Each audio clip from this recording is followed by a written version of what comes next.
4 PM news network में दोस्तों आपका स्वागत है। मैं हूं आपके साथ राशिद जहीर। थोड़ी देर के लिए टेलीप्रॉम्प्टर थम गया। टेलीप्रॉम्प्टर थम क्या गया, मोदी जी की जबान बंद हो गई। इतना तो हम उम्मीद कर सकते हैं कि लोकसभा के अंदर और बाकी तमाम जगहों पर मोदी जी टेलीप्रॉम्प्टर इस्तेमाल नहीं करते, वहां तो बोलते हैं, लेकिन बिल्कुल नपतुला बोलना, किसी के मर्जी के मुताबिक बोलना, स्क्रिप्ट के मुताबिक बोलना हंसी का पात्र बन जाता है। उद्घाटन की बात थी, अपने पास से भी 2-4 बात मिला सकते थे। पहले भी टेलीप्रॉम्प्टर बंद हो गया था, फिर पता यह चला कि मोदी जी को बाकायदा स्क्रिप्ट के साथ ही बोलना समझ में आता है। दोस्तों ताज़ा खबर यह है, और वीडियो बहुत तेज़ी से वायरल हो रहा है। ये बड़ी खबर नहीं है मेरे नज़दीक तो कुछ और बड़ी खबर है, वो मैं आपको बताऊंगा। लेकिन मोदी जी बोलते बोलते चुप हो गए। क्यों? चूंकि टेलीप्रॉम्प्टर बंद हो गया। अब टेलीप्रॉम्प्टर बंद हो जाने से क्या देश के प्रधानमंत्री की जबान बंद हो जाएगी? चलिए, ये तो देश का मामला था। आप दिल्ली चुनाव के मद्देनजर कुछ उद्घाटन कर रहे थे, जो कि प्रिय शौक भी माना जा सकता है। लेकिन दुनिया के दूसरे मंचों पर जब आप बोलेंगे और वहां टेलीप्रॉम्प्टर बंद हो गया, तो फिर क्या होगा? इसका मतलब यह है कि अमेरिका में जब वो वॉल स्ट्रीट जर्नल की एक लड़की ने सवाल आपसे कर लिया था, हालांकि इजाजत एक ही सवाल की थी, उस समय भी यही मामला हुआ था कि मोदी जी को जवाब बनते नहीं सूझ रहा था, सूझते नहीं बन रहा था। आपको दोस्तों खबर दिखाता हूं मैं कि आखिरकार क्या हुआ। लोगों ने मजाक बनानी शुरू कर दी, लेकिन खबर का असल हिस्सा ये नहीं है कि मोदी जी की जबान बंद हो गई, वो तो हो ही जाती है। मसला यह है कि पूर्व प्रधानमंत्री, जिनको मौनी बाबा कहा आपने, जिनके बारे में तरह तरह की बातें कही आपने, वो किस प्रकार से विदेशी यात्राओं से पहले भी प्रेस कॉन्फ्रेंस करते थे और वहां जाके 20 पत्रकारों के सवालों के जवाब देते थे। आप देखेंगे दोस्तों, मैं पूरी खबर सुनाऊंगा आपको। पहले मैं थोड़ा सा निकाल दूं कि कहां पर क्या क्या है। और ये बातें जो तमाम मैं आपको दिखा रहा हूं ना, वो इस वजह से दिखा रहा हूं ताकि आपको ये पता चल पाए कि आखिरकार मामला क्या चल रहा है, क्या है। ये देखिए, एक रोशन राय साहब हैं, उन्होंने ट्वीट किया कि teleprompter stopped working in the middle of the speech. आप छोटा सा वीडियो देखें कि किस प्रकार से वो चुप हो गए। हालांकि कुछ लोगों ने उसको हटा भी दिया है, और जाहिर सी बात है हटा देना भी चाहिए, लेकिन मैं बताना ये चाहता हूं, आप ये वीडियो देखें पहले। और लोकार्पण करके यहां आया हूं।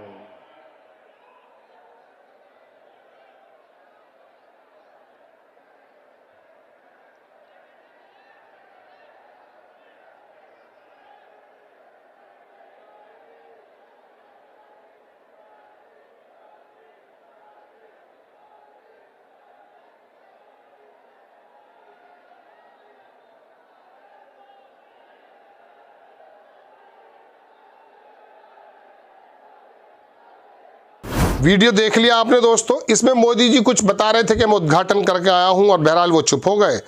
वजह उसकी ये थी कि चुप होना भी पड़ता। वजह उसकी ये है कि अगर दिमाग में, जहन में कुछ ऐसी चीज़ें मौजूद हों जिससे पता चले कि हाँ कहीं जा सकती हैं।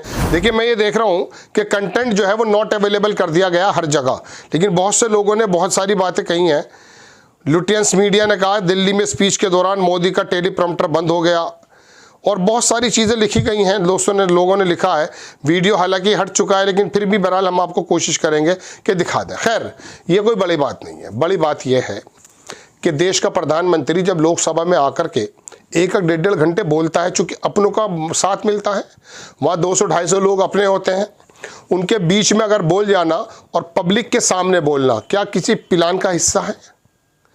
आप बिल्कुल स्क्रिप्ट के मुताबिक ही बात करेंगे, ये मामला ये मान लिया जाए, स्क्रिप्ट से ऊपर नीचे 1-2 शब्द ना निकल जाए। ऐसी कौन सी प्लानिंग कौन करके दे रहा है कि मोदी जी आपको फला जगह जाकर के सिर्फ इसी के अंदर बोलना है? आप तो देश के एक ज्ञाता व्यक्ति हैं, दुनिया भर में घूमे हैं, कुछ भी बोल सकते हैं। खैर, अब मैं आपको दोस्तों ये बताना चाहता हूं कि पूर्व प्रधानमंत्री जो थे, दिवंगत हो चुके मनमोहन सिंह जी, जब कभी विदेश यात्रा पर जाया करते थे, यहाँ पर भी प्रेस कॉन्फ्रेंस करते थे, और वहाँ पहुँचने के बाद भी वहाँ के पत्रकारों का सामना किया करते थे। उन्होंने अपनी ज़बानी खुद भी इस बात को कहा है। उन्हें तो कभी फियर महसूस नहीं हुआ है। और हमने पुरानी वीडियोज़ में देखा है, देश के बड़े बड़े पत्रकार जो संपादक थे वो जाते थे और मनमोहन सिंह से सवाल किया करते थे। एक सवाल तो मैं भी ऐसा देख रहा था कि एक साहब ने कहा कि जी आपको कमज़ोर प्रधानमंत्री कहा जाता है, आपकी इसके बारे में क्या राय है? भारतीय जनता पार्टी के लोग आपको कमज़ोर और चुप रहने वाला व्यक्ति 10 जनपद से चलने वाला व्यक्ति कहते हैं।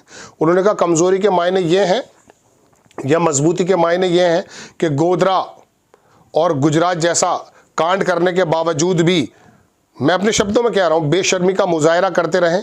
अगर ये मजबूती है तो ये मजबूती नहीं है, मजबूती कुछ और चीज़ होती है। मनमोहन सिंह ने अपनी तालीम के, अपनी ज़बान के, अपने कैरेक्टर और अपने कामों के ज़रिए पूरी दुनिया को बताया कि वो कितने मजबूत प्रधानमंत्री थे। लेकिन बदकिस्मती बताऊं दोस्तों क्या है, उनकी पर्सनैलिटी को डिफेम करने के लिए वो एक छिचोरा व्यक्ति बॉलीवुड से बुलाया जाता है जो गंजा भी है, उससे जो है फिल्म कराई जाती है और ये दिखाया जाता है कि मनमोहन सिंह की पोजीशन क्या है। इसमें कोई दो राय नहीं कि कांग्रेस और मनमोहन सिंह के बीच में हो सकता है कुछ तालमेल की कमी नजर आई हो। सोनिया गांधी और जो है गांधी परिवार और प्रधानमंत्री के बीच में कुछ तालमेल की कमी नजर आई हो, ऐसा हो सकता है। उनकी अलग सोच है, ऐसे होता है। आरएसएस की अलग सोच है, भाजपा अध्यक्ष की अलग सोच है, प्रधानमंत्री की अलग, ऐसा संभव है। ये तो डिक्टेटर होते हैं जहाँ पर सब मामला जो है दिखता नहीं है। लेकिन उसके बावजूद भी मनमोहन सिंह ने किस प्रकार से लोगों की बातों का सामना किया। सुषमा स्वराज की वो बात तो आप नहीं भूले होंगे, जब लोकसभा में उन्होंने शेर पढ़ा कि मुझे रहजनों से गिला नहीं, तेरी रहबरी का सवाल है, तू इधर उधर की न बात कर, ये बता के काफिला कैसे लुटा। और मनमोहन सिंह जो चुप रहने वाले व्यक्ति थे, उन्होंने किस प्रकार से शानदार शायरी के मुताबिक जवाब दिया कि मेरी दीद मेरा इंतज़ार देख है। तो कहने का मतलब दोस्तों यह है कि हाजिर जवाबी, वाकपटुता ये तब आती है जब अंदर से आदमी के मन में वही बात हो जो ज़बान में हो। जब दिल और ज़बान की दोनों बातें अलग अलग हुआ करती हैं तो साथ नहीं देता है दिल और दिमाग और ज़बान। ये तीनों में अगर एक ही बात होती है, दुरंगा व्यक्ति नहीं होता है, तो उसमें एक ही बात निकलती है तीनों जगह से। जहन वही सोचता है, दिल में ख्याल आता है, जहन उसको तोलता है, ज़बान उसको आगे से डिलीवर करती है।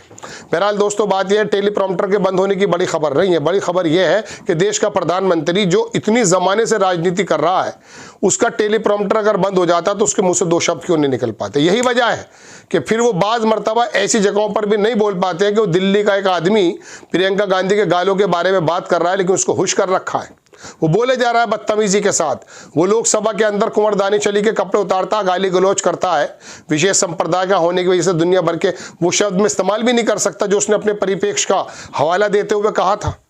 मुसलमानों की खास निशानी को उसने किस लफ्ज़ों में बात कही थी आप जानते हैं, मैं बोल भी नहीं सकता।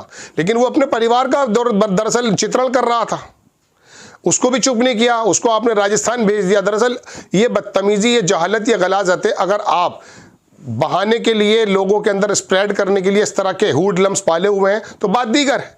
फिर वही होगा कि जब मौके पर आएंगे तो आपकी ज़बानें बंद हो जाएंगी, आपकी ज़बान चुप हो जाएगी। कुछ किया होता, कुछ करा होता तो पता भी चलता, वरना फिर ये नहीं कहते कि वो नाले से निकलने वाली गैस से जो है चाय बन जाती है और आलू बन जाता है और सोना बन जाता है।